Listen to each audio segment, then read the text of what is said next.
तो जय हिंद दोस्तों, स्वागत है आपका हमारे इस यूट्यूब चैनल पर जिसका नाम है योर स्टडी प्लेस और मैं हूं आपके साथ शिवा सिंह। दोस्तों, आज की इस वीडियो में हम लोग देखेंगे मिसेल व अपमार्जक ये सब क्या होते हैं। इसके पहले वाली वीडियो में कार्बन के कुछ महत्वपूर्ण कार्बनिक यौगिक हमने देखे थे, जैसे एथेनॉल, एथेनोइक एम।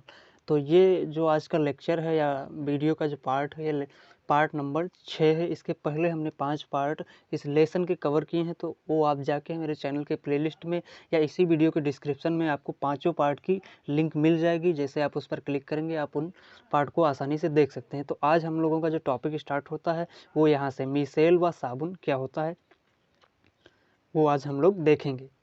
तो सबसे पहले समझते हैं कि साबुन अणु, एक साबुन का अणु कैसे निर्माण होता है, एक साबुन के अणु का कैसे निर्माण होता है। तो हम लोगों ने पिछली वीडियो में देखा था साबुनीकरण रिएक्शन, इसी को कहते हैं। तो CH3COOH ये आपका क्या है, ये आपका एथेनोइक एसिड है। और इसकी रिएक्शन जब हम लोग NaOH यानी कि क्षार से, किसी भी क्षार से कराते हैं तो हमें CH3COONA यानी कि ये मेरा मेन पॉइंट है, ये आपका क्या है, साबुन मिलता है। और यहाँ से जो जल होता है वो बाहर निकल जाता है। तो याद रखना है CH3COOH NaOH यानी कि जब एथेनोइक एसिड की क्रिया NaOH यानी कि क्षार से कराते हैं तो हमें क्या साबुन प्राप्त होता है, या इसी को हम लोग कहते हैं सोडियम एथॉक्साइड। तो ये हो गई एक प्रकार से साबुनीकरण रिएक्शन। सिंपल परिभाषा में आप साबुन की कुछ डिफिनेशन देना चाहें तो आप ऐसे दे सकते हैं, साबुन ऐसे पदार्थ हैं जो तैलीय मैल को साफ करने में हमारी सहायता करते हैं। ये हम लोगों की लैंग्वेज में इसकी परिभाषा हो गई कि साबुन एक ऐसे पदार्थ हैं जिनको तैलीय मैल या मैल को साफ करने में हमारी सहायता करते हैं। अगर हम लोग वैज्ञानिक दृष्टिकोण से देखें कि साबुन की क्या परिभाषा होगी तो वो हम लोगों को पढ़ना है। तो साबुन एक लंबी हाइड्रोकार्बन श्रृंखला है, यानी कि कार्बन की जो श्रृंखला है उसमें हाइड्रोकार्बन लगे हुए चले जाते हैं। ऐसे नहीं 17-18 अणु ऐसे कार्बन के हाइड्रोकार्बन श्रृंखला की बनते चले जाते हैं, जिसमें एक सिरे पर सोडियम या पोटेशियम लवण है। यानी कि साबुन एक लंबी हाइड्रोकार्बन श्रृंखला है जिसके एक सिरे पर सोडियम या पोटेशियम लवण होता है। तो उससे क्या होता है, साबुन बन जाता है। चलिए हम लोग उसके माध्यम से समझते हैं, एक एग्जाम्पल के माध्यम से। अब यहाँ पर आप देख पा रहे होंगे कि ये जो आपकी ये कैसे लंबी लंबी ऐसे ये चली गई, ये क्या है, कार्बन की श्रृंखला है। और इसके एक सिरे पर क्या लगा हुआ है, अभी तो ये बना है CH3COONA, तो वही तो है COONA, यानी कि एक Na जो आपका क्या है, सोडियम या पोटेशियम लवण। तो यहाँ पर अगर K होता तो वो पोटेशियम लवण हो जाता, लेकिन यहाँ पर सोडियम है। तो बता रहा है कि साबुन एक लंबी हाइड्रोकार्बन श्रृंखला कर सोडियम या पोटेशियम लवण है।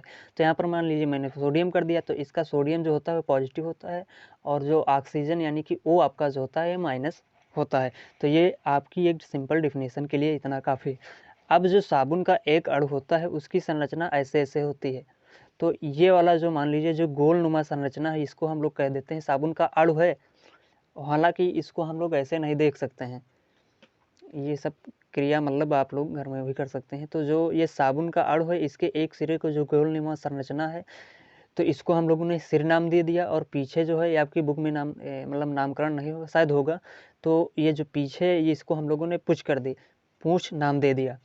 तो जो गोल नुमा संरचना होता है ये जलरागी होता है, और जो पूंछ होता है जल विरागी होता है। तो जलरागी मतलब जो गोल नुमा संरचना है, या जलरागी मतलब जल से बहुत एक एक प्रकार से जल की तरफ यह अट्रैक्टिव होगी। और जो पूंछ होगी यह जल से विरागी मतलब ये जल से नफरत करती है। और जो ये से आपका जो गोलनुमा संरचना है ये जल से बहुत मान लीजिए लब या उसकी तरफ अट्रैक्टिव होगी।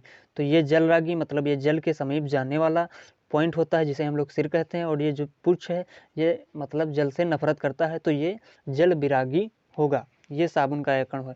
तो मान लीजिए यहाँ पर मैंने कुछ क्रियाकलाप कराए हैं, वो देख लीजिए। मान लीजिए आपके पास कोई एक टब है, उसमें पानी भरा हुआ है, और ये पानी भरा हुआ है, और यहाँ पर हम क्या करते हैं, साबुन को उठा के डाल देते हैं। तो जब साबुन को डालेंगे तो कुछ ऐसे ऐसे ये संरचनाएं चलेंगी। तो जो ये गोलनुमा संरचना है, तो ये क्या कहते हैं, इसी को जलरागी कहते हैं। तो ये तो पानी में आसानी से चली जाएगी। लेकिन जो ये पूंछ वाली संरचना है, इसको हम लोग क्या कहते हैं, जल विरागी। तो ये तो बोलेगी भैया मैं तो जाऊंगी नहीं। तो वही है, यानी कि जो आपका पूंछ है, तो ये सब क्रियाकलाप कहाँ हो रही है, जल की सतह पर हो रहा है, जल की सतह पर। तो वहाँ पर हमने साबुन को उठा के डाला, तो साबुन के जो अणु थे, तो जितना ये जलरागी वाला पॉइंट था, ये तो जल से भाई लव या अट्रैक्टिव होता ही है, तो ये जल में आसानी से चला जाएगा। लेकिन जितना पूंछ वाला जल विरागी सिरा है ये जल से दूर होगा, ये आपका पॉइंट हुआ। अब ऐसे हम लोग ये क्रियाकलाप कहाँ हुई, जल की सतह पर। अब हम देखते हैं, मान लीजिए ये आपका एक टब है, उसमें पानी भरा हो, और ये जो आपका हरा है ये आपका एक कपड़ा है, और ये मान लीजिए जो नीले रंग का आपको दिखाई दे रहा है ये एक तेलीय मैल है, या एक मान लीजिए डस्ट का कण रखा हुआ है।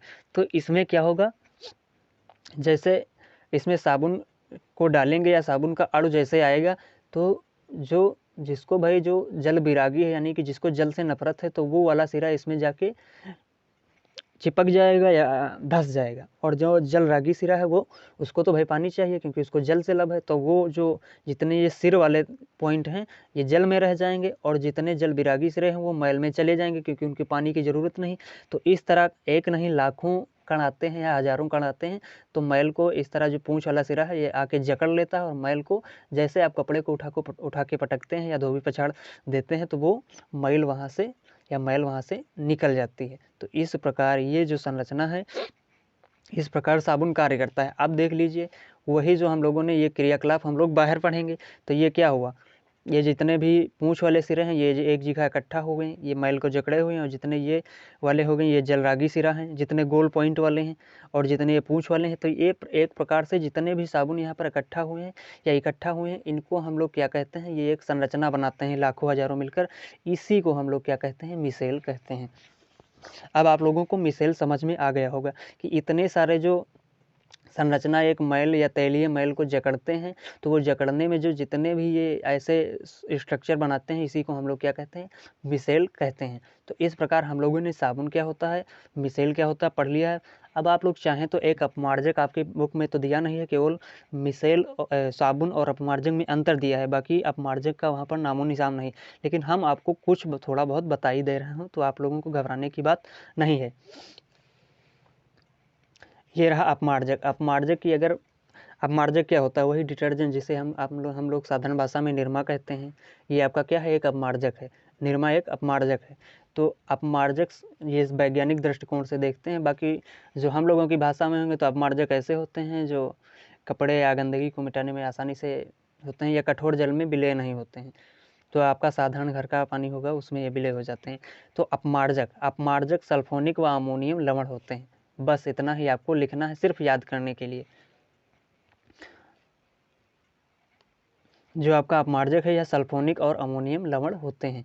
तो ये क्या है, ये हाइड्रोकार्बन की ये लंबी श्रृंखला है, और यहाँ से ये क्या है, ये बेंजीन रंग है, एक बेंजीन रिंग है, और यहाँ से ये सल्फर जुड़ा हुआ है, और ये क्या है, ऑक्सीजन दोनों साइड में है, और ये सोडियम क्या है, सोडियम या सल्फोनिक बोल रहा है ना, अमोनियम के लवण है। तो ये इस प्रकार बस आपको याद रखना है, ये आपका क्या है, अपमार्जक की संरचना है या अपमार्जक का निर्माण होता है। बाकी आज की वीडियो में हम लोगों ने देखा, और ये वीडियो का लास्ट है।